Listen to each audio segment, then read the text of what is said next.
Less than a month before the start of the NBA season, the Milwaukee Bucks, the Boston Celtics, the Denver Nuggets, and the Phoenix Suns currently are the four odds-on favorites to win the 2024 NBA championship. But among those teams, in terms of just pure two-way star power on both ends of the floor, I think the Boston Celtics probably have the most compelling case to win it all. Well, it's not like the Celtics weren't already considered favorites to win the Eastern Conference after acquiring Kristaps Porzingis early this offseason, but in the aftermath of the Milwaukee Bucks trade for Damian Lillard, the Celtics pounced on the opportunity to evolve an already championship-caliber roster even further by trading for reigning All-Star guard and perennial All-Defensive Team member Jrue Holiday, who just came fresh off one of the best seasons of his career.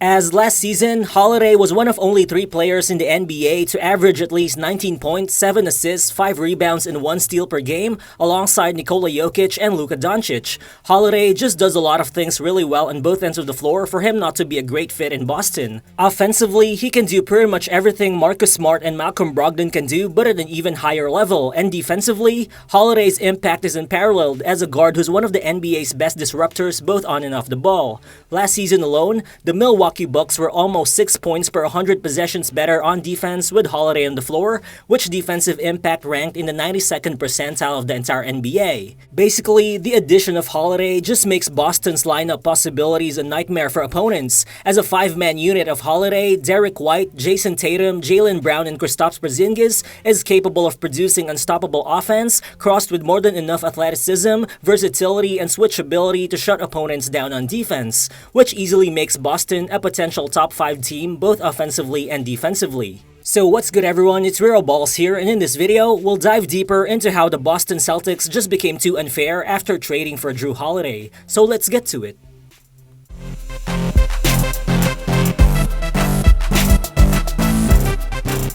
Well, sure, losing Malcolm Brogdon and Robert Williams could potentially create issues that previously didn't exist for Boston, but given the 2-year window that Boston has to maximize before Jayson Tatum's looming extension coincides with Jaylen Brown's recently signed Supermax, I think adding a two-way all-star guard like Jrue Holiday was the right move for the Celtics for a lot of reasons. Well, first off, as much as I love Derrick White, point guard was the most obvious position of need for Boston after the Marcus Smart trade, particularly considering Malcolm Brogdon's reported displeasure with the team and the Bucks' addition of Damian Lillard. To be clear, Derrick White is a tremendous defender and an improved scorer, but I think he's just not the kind of X-factor at the guard position that Jrue Holiday is. Well, for sure, even with just the acquisition of Kristaps Porzingis alone, Boston could already essentially play a deadly 5-out system that runs spread pick and roll, using 2 big men who can't be left alone 25 feet away from the basket in Porzingis and Al Horford.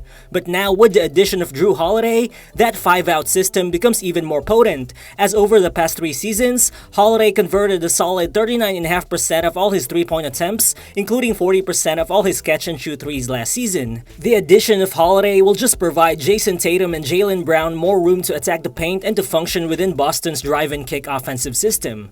Also, thanks to his time with Giannis, Holiday's used to playing next to a ball-dominant forward, so he definitely won't have issues giving up shots to either one of Tatum, Brown, or even Porzingis. Plus, I think another way Boston benefits from the arrival of Holiday is that Jaylen Brown will no longer necessarily be asked to become the team's secondary ball handler most of the time. The biggest concern with Brown has been his handle, but now that should be mitigated with Jrue Holiday's ability to start possessions and to create for others as well. Cause despite having a turnover rate which is quite high for a starting point guard, Holiday is still a solid passer and a savvy decision maker with the ball who averaged more than 7 assists per game last season. Whenever he attracts defensive attention, he's quick to find the open man who's either spotting up from the 3-point line or cutting to the basket, and just like he did in Milwaukee last season with Chris Middleton missing a lot of games, Holiday should be a very useful pick-and-roll initiator for Boston, especially when one or both of Tatum and Brown sits on the bench. In this pick-and-roll sequence, watch how Holiday uses the ghost screen from Brook Lopez to penetrate the drop coverage. He uses a quick spin move, attracting an extra body in the paint before dropping off the dime to Bobby Portis underneath.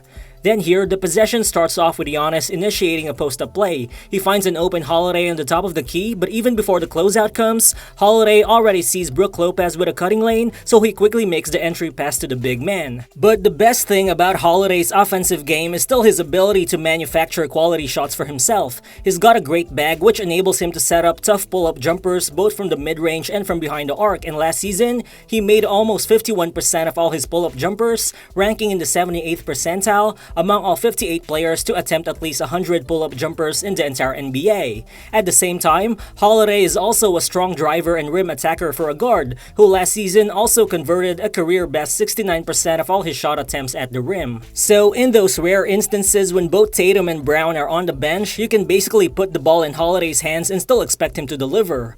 Well, sure, Holiday has been an inefficient shooter during the past 3 postseasons with Milwaukee, but I think there's enough reason to believe that his efficiency could improve with a lesser offensive workload, which he should now have in Boston. Holiday will most likely be the Celtics' 4th scoring option, and I doubt there's currently a better number 4 option in the entire NBA than him. But then, moving on to the defensive end, I was initially worried about how Boston could remain switchable after the departures of Marcus Smart and Grant Williams early in the offseason, but those concerns are now pretty much gone after the Jrue Holiday trade, knowing that Holiday will just unlock so much versatility out of Boston's defense. Cause with Jrue Holiday, the Celtics can now be more comfortable playing either a 1-5 switching defense with Al Horford at center, a massive 2 big man lineup with Horford and Porzingis at the frontcourt, or even a Milwaukee Bucks type drop coverage with Porzingis taking on the role of Brook Lopez. Overall, very few teams can run so many defensive schemes the way Boston will be able to, simply because all of the Celtics' top rotation players are all solid defensively.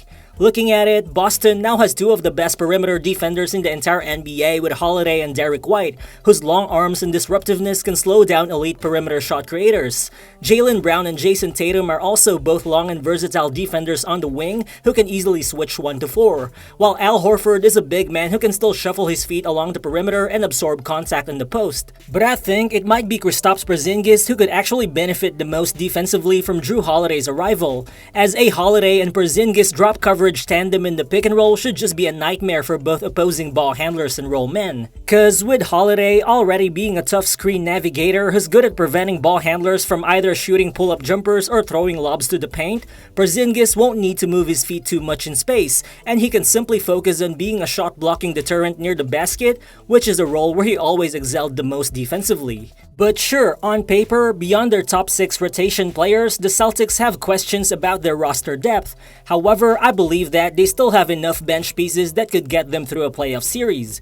Casual fans will not tell you this, but Boston actually has some young veterans who can contribute in complementary roles. Sam Hauser, Peyton Pritchard, and new additions V. Mihailuk are all movement shooters who can easily knock down open looks, while the team's collection of big wings in O'Shea Brissett, rookie Jordan Walsh, Delano Banton, and Lamar Stevens, as well as newly signed big man Wenyan Gabriel, can all provide energy, hustle, length, and switchability off the bench. The most important thing though is that Boston's top 6 rotation players are so good that the team could always have at least 3 above average players on the floor at any given time, which means even if 1 or 2 of their bench players struggle, the Celtics should still be resilient on both ends. Plus, even if none of their bench players really pop off in a huge way, the Celtics still have plenty of draft assets available which they could use to improve, because unlike several contending teams, Boston still has all of their own first round picks from 2024 to 2027. And while assembling a trade package for another high-impact player won't be easy for Boston given their salary situation,